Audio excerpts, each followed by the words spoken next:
It's a state park now. Yeah, I know. Echo Bluff, they ruined a lot of that, but we won't get into that right now. So it's the morning time of Schwag, the second day. First day, you have it's insane. I remember a guy came up. He's like, I got these chocolates. Immediately, I hadn't even set up my tent yet. And I'm like, yes, please. I ate them. I'm setting up my tent. Hours later, just like, I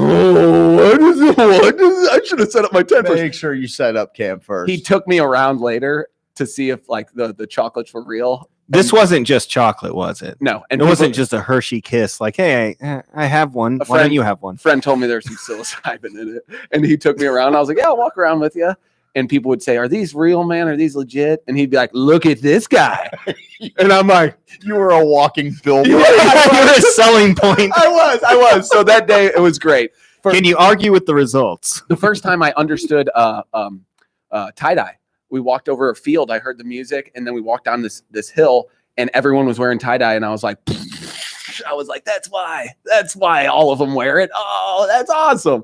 First time ever, I was like, oh, give me a tie-dye shirt now. I'm in. I'm wearing Umbro stuff and an Adidas jacket. So I'm having a good old time. The next morning, me and my buddy to get up, we decided to get drunk off of bee stings. A drink called a bee sting, I think. It's like kind of like a meaty honey drink, like a warmy whiskey and honey.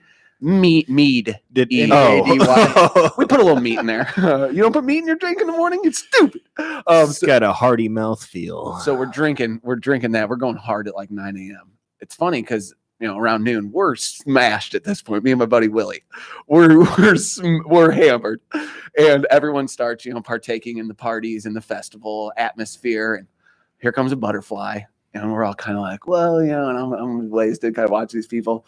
Couple of people are tripping out, probably 4 or 5, and they walk over and the thing lands on a branch of a bush, and everyone's kind of like, oh, look at it, and it's flapping its wings up and down. And I mean, this creature is beautiful. It's everything these people have been wanting to see. It's just this awesome moment in nature. I'll bet you guys stared at it for what you thought was 5 minutes, but it was like the entire afternoon. I hadn't started tripping yet. I'm on a different level. I'm like, look at this dude, butterfly. And everybody else like, it's nature, it's God, and I'm like, yeah. Willie, in his drunken stupor, comes stumbling over in between everybody, plucks this thing off the bush, and eats it in front of these people. Pops it in his mouth. He's got a wing flapping out of his mouth. He's like, and everyone's like, what have you done? Like he ate happiness. Okay, so he just ate all these their construct of happiness. So that set the day into a weird series of events. Man, would it ever? I ended up passing out a little while, and I wake up a little later. I start partaking in the festivities. I have a weak stomach, okay, when it comes to all this stuff. I'm a purger. I'm a pooper. I'll do it all day long, okay? So I'm already starting to feel a little weird off the atmosphere and everything I'm partaking in. And I pack light when I'm there. So I got a couple pairs of shorts, couple shirts. I end up, I'm like, I got to change, you get those weird feelings. I probably puked on myself. I'm like, oh, okay. I remember going to the bathroom and the outhouse is there. I'm like, oh yeah, that's a good idea. Tripping, being inside of there. That's a good feeling. So I'm kind of going through like a bad trip, and I'm, a quintessential, like I'm starting to think of bad things. I'm like, oh, my stomach doesn't feel good. I'm dying. I'm really some bad stuff. I'm dying. So I'm starting to feel bad. I go back towards my tent, and one of my buddies, luckily, you always kind of have someone there who's like, hey man, I got you. We walk back, we get like lost in Frodo's world. I remember these trees, and there was a mist and just a Fanghorn forest. Yeah, it was wild. And we're like, this is beautiful. Start feeling a little better.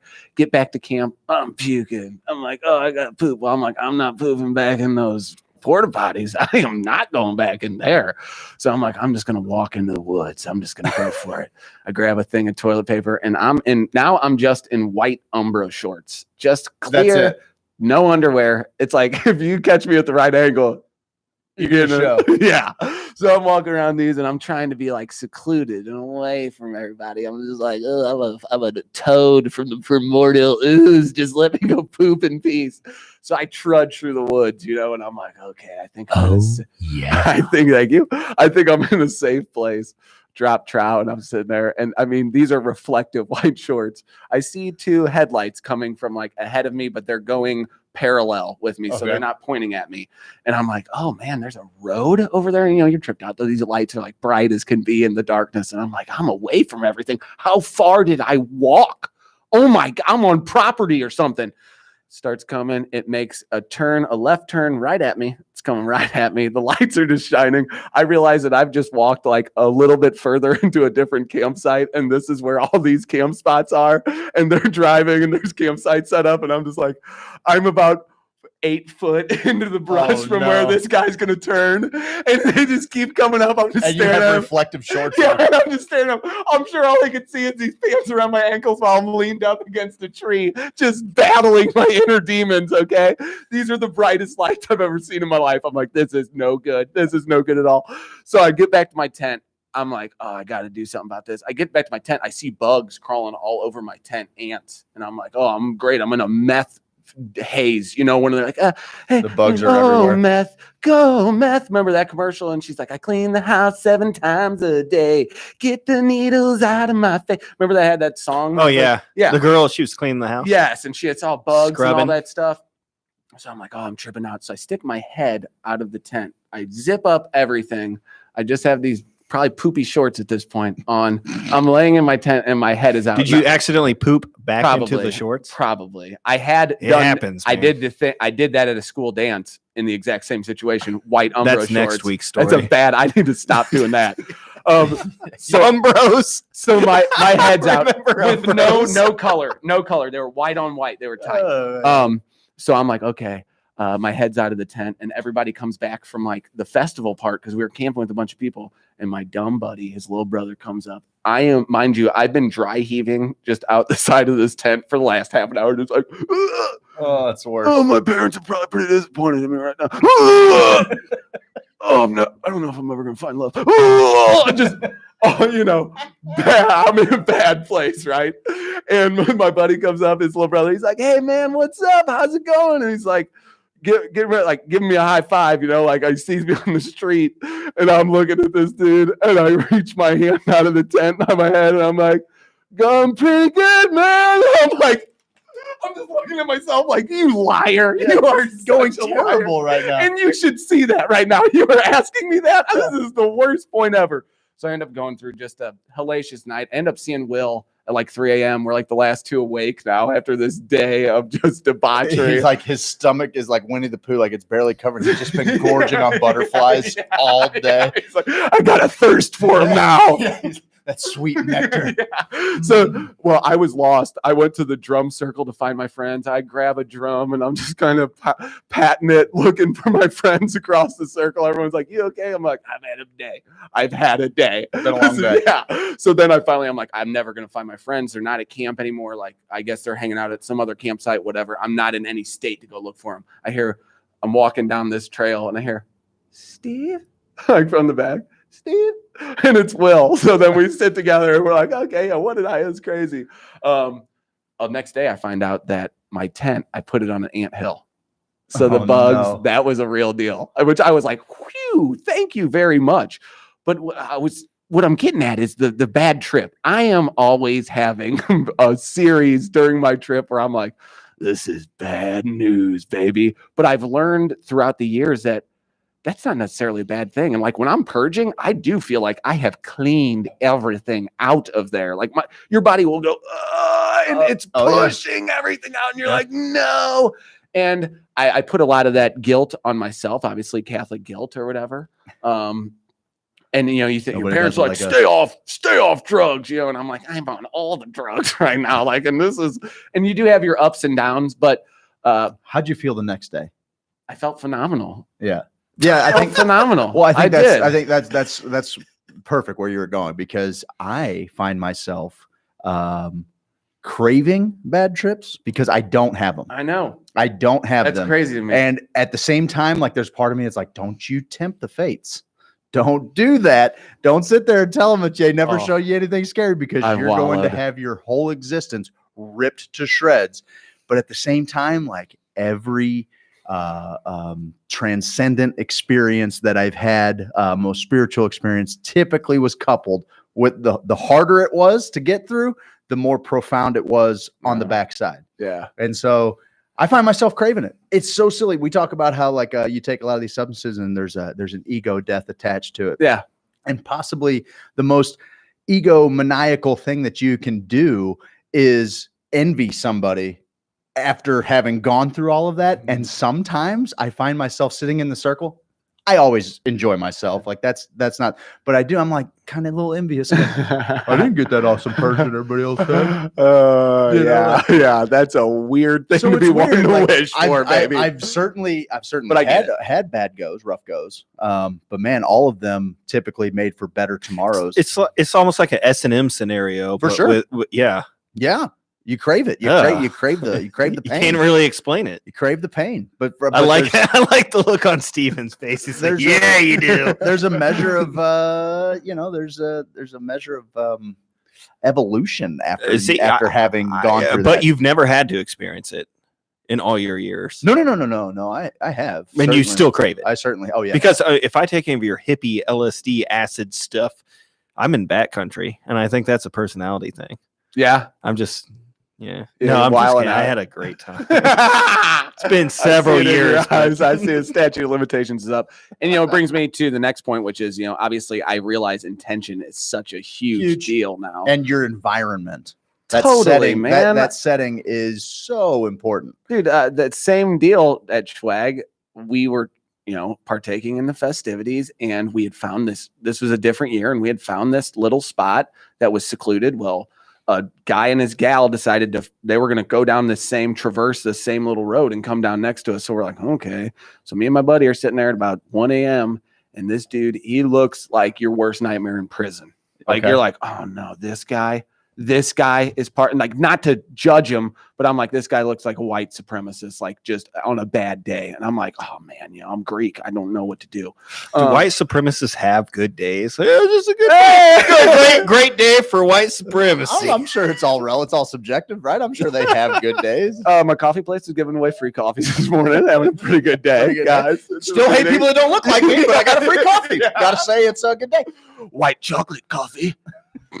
Put a lot of cream in it. So what happened with the Power Hoosier that moved in? So his wife or girlfriend or whatever, they get into this argument, and I'm having a good time. We're just listening to music, and confrontation is not my best friend, especially on and that's anybody's best friend. I mean, when you're doing a ceremony and you see someone who's like, "Oh, I'll kill you, woman," and she's like, "F you, buddy," and you're like, "Oh," and he's like, "I'll beat the hell out of you." Oh no! And you're this is happening. Yes, like, and we're no. like, I'm like, buddy.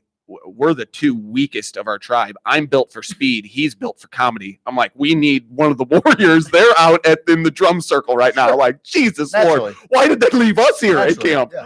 And so I'm like, they just follow the war drums. So we're talking, and I'm like, we have to. It's two of us. We have to at this point. So we work up the courage to go over there, and I'm like, and you're on a head full. Oh, no. And I'm like, hey, mister. And he's like, what? And of course he looks over, and I'm like, I'm in over my head already. Like this is bad. This is bad news. And I'm like, hey, what's up, guys? You guys want to burn one down, or we got stuff over here. Come over, hang out for a minute. And he's like, stay out of it, F you, or whatever. And we're like, well, I just appreciate if you guys calm down. If there's anything we could do, and my buddy's trying to if you guys could not beat each other up, and we're beating around the bush. You know what I mean? We are beating around it. And she steps in our faces and goes, get the hell out of here, MFers, or whatever. And both of us look at each other and we're like she cleansed us. She's like, if I get beat, it's on me. I like it. And I was like, fair enough, lady. We're going to go back over here and listen to Jack Johnson and Ben Harper. That's really, really rough. I mean, yeah, for sure. Yeah, we're going to go listen to some nice soft acoustic music. I got to cleanse myself after that stuff. That's tough, brother. I'm like, that's a worse nightmare for me. Hey, intention, baby. I didn't realize what the power of the substances I was working with. And me, I want to build a shrine to the guy at Schwag who was like, hey, I'm keeping the dream alive, everybody. I'll take the rap. No, just any. Oh, yeah. Just the guy. Yeah. The guy who's got a bag in one hand, a bag in the other. Just the unknown soldier. You know what I mean? Who did it. Did you bring any new customers, though, as you were the billboard? Oh, God, yeah. Were they like, everyone's like, that's what it does. I'll take two. I have blue eyes, too. So when my pupils, they're like, oh, his eyes black. That's I want crazy. whatever he's having.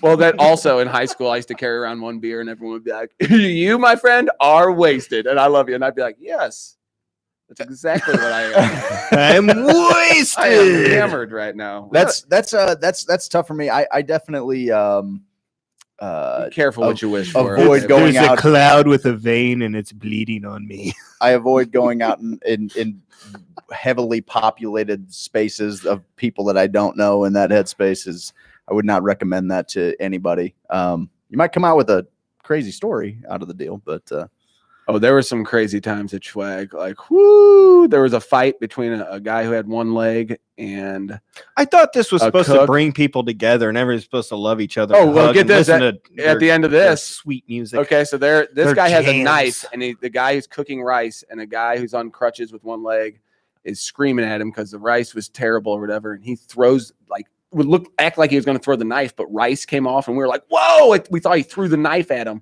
and so this guy's like, "I'm going to beat you down" to the guy who's. This is at the Love Fest. Yes, and this is on Shakedown Street, and he's got his crutches.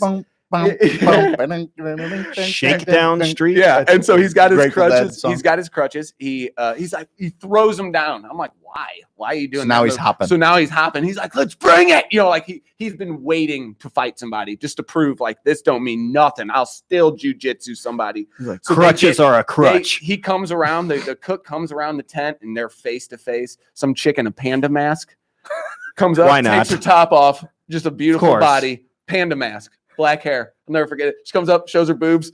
Everyone in the circle goes, oh, okay. And they all kind of go back to their own positions and walk away. And I was like, that was magical. And she's kept the panda mask on the whole time and walked away. I was like, she'd done that before. Good for her. It was amazing. One of the coolest things I've ever seen. Everyone stopped, pure anger, looks at each other like, or looks at the set. Yeah. And they're like, not shabby. I mean, you can't see a great set of cans and then still want to punch somebody.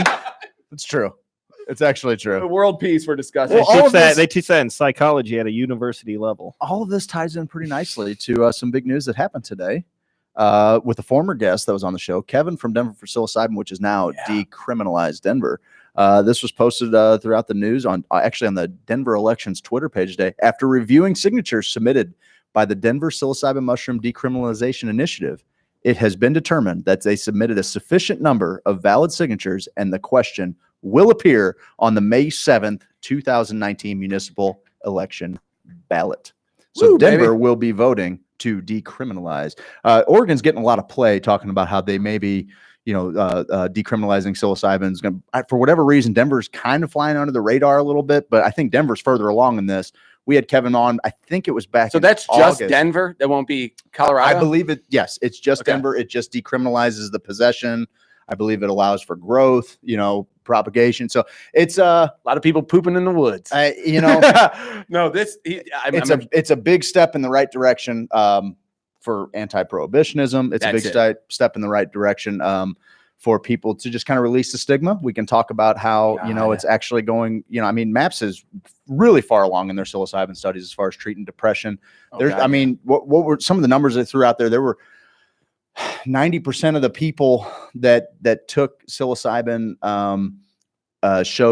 for depression showed some kind of relief from that depression that was lasting, not just in the moment, but they actually carried on with them. So that's big stuff, man. I mean, when you start talking about there was 30 years where we just stopped talking about these things after Nixon, there was just 30 years of crazy prohibition. And at that point, these were the most successful medicines at treating things like depression. And we got a depression problem on our hands throughout the country. No question about it. I think social media plays a big part of that. And I think that it's kind of crazy for us to, not necessarily for us, we talk about it quite a bit, but for the norm to just, based on stories they've been told or propaganda campaigns throughout their entire lives, like it's hard to be mad at anybody for being against it, considering how they always taught us about it.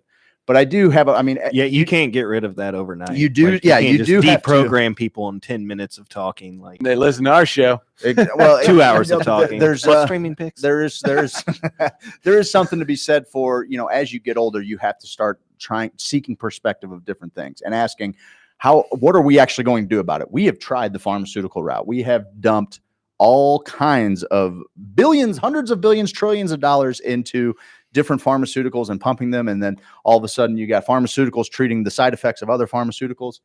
let's just be open to the idea that that big bad thing that somebody told you about that many people have no experience in whatsoever, or the experience they have was not in a controlled medical setting with professionals. Let's just say, hey, this is like working. Steve's This is was for definitely some not people. a controlled. It was not a controlled No setting. Was professionals of definitely any taken- Out of control. Yes. No Was professional. definitely I taken- don't recommend that. professionality. I don't recommend that. I was a young pup. I've learned my lesson over the years. Festivals they're a weird thing in general. they are. You know, they're definitely something that throughout your 20s and stuff seem like a lot of fun. I can't imagine. Going to Fire Festival next year. Are you? Yeah. Nice. Did you already put the money on the card? Yeah, You got any 250. good ground scores from festivals? Oh, the tree. We called it Dopey Tree. It had pieces all throughout it when we got there. When we got there, there were just pipes in it. But that's not a ground score if it's in a tree. Exactly. But- I left the greatest ground score of all time. I had the biggest grinder, the biggest My space credit case card. you had ever seen. Like I could hold it like this. It Wow. was both, I'm doing a circle as coffee can. big as my hands could go. You could fit a whole zipper in there. And you could grind it up. I left it on the beach. Really? So if anyone You knows, made someone's day. if anyone knows who found that, like we're talking at 3, probably at 3, at 4, if you're Red Flag. Oh, the early aughts. What a time. Ooh, what a time to be alive, baby. Guys, this whole presentation is brought to you by Missouri Medical Cannabis Company. Check out momedcanco.com. Enter HOSO at checkout, capital HO, capital SO. You'll get 15% off everything site-wide. I believe they have another special going on right now that is 342. 342. If you enter the code numbers 342, you will get 3 bottles for the price of 2. You buy 2 bottles, you get 1 free. That's at momedcanco.com. They have unbelievable medicine. It's helping so many of our fans. The testimonials are always pouring in. I love how well it's working for everybody. And that was something we're going to talk about this every week. We're going to talk about cannabis and how it could possibly use as medicine. There's a lot of junk out there. We vetted, we got with Blake. We know where this medicine comes from. We know where it's made. We know that it's great. I have no problem putting our show's name attached to it. Momed Canco makes this whole presentation possible. What else we got going on? We got our buddy Sam Lyons is going to be coming in at 7:00. He texted me as you were saying that. He did. He's going to be here a little after 7. Right on. He's You can coming wa- in hot. You can watch us live on our Facebook feed, Craig, on Sophisticated Hoosiers or Hoosier Sophisticate on Facebook. We're also on YouTube. I'll read you some of these pretty good comments we got from here. Special shout out to Trevor. Trevor says hello. Hello, Trevor. And then we also got K Mill says, boys, I just sprayed about a gallon of Dristan nasal spray up my nose, and I'm feeling pretty darn good right about now. In my defense, Stumpy one leg was talking smack earlier. Well, he's messed up on that nasal spray, baby. Christy Roberts says she needs to try that. I'm thinking she's talking about my swag story. I don't recommend it, Christy. Okay, let's not do that. Maybe she's talking about Momed Canco's unbelievable CBD medicine. That's probably it. Hemp oil. That's probably it. Oh yeah, you got to be careful Hemp how oil. you say it. Hemp Farm oil. Bill. Hey, Farm Bill boy. It's hemp Earl. Are you Farm Bill boy? Hemp Earl. It's ridiculous. Let's jump to break. And then on the other side, I think we got a little bit of cannabis news. Seth looks like such a freak right now. I'm He's a big on fan. fire. Abbey Road, probably. you like that? I don't know if it's my favorite. It's definitely top 2 or 3, though. I just I- like the shirt. I love the meaning. Of I've got Abbey one Road. where what is the meaning? like the Paul- mortician. Paul's Oh, yeah, dead. he's Paul's like- barefoot because yeah, he's dead. he's off step of the rest of them. Been to Abbey Road. All right, take us to break. I don't mind if I do. I've been to Abbey Road. Guys, this is Hoosier Sophisticate on WGNU Paul is dead. 920am.com. We will catch you on the other side of the break with a little bit of cannabis news. Hoosier Sophisticate with Craig Kohler and Stephen Elgin. The convicted LSD kingpin to best-selling author Seth Ferranti. I was in prison. I was really writing for my peers. I wasn't writing for the street. I was with like Italian mafia dudes. I was with like Colombian cocaine cartel dudes. And, all those dudes, there were books about that, guys. But a lot of the African-American gangsters, gangster rap was really big in this time, mid-90s. Yeah. You just heard their names and everybody was talking about them. And, I'm on these compounds and there's these myths and legends. So that's why I decided to write about them. Hoosier Sophisticate, Fridays from 6 to 8 p.m. on WGNU. The government thinks 3 letters are bad. So bad, in fact, we won't even mention them. They even think that we've been waiting on them to tell us what works and what doesn't.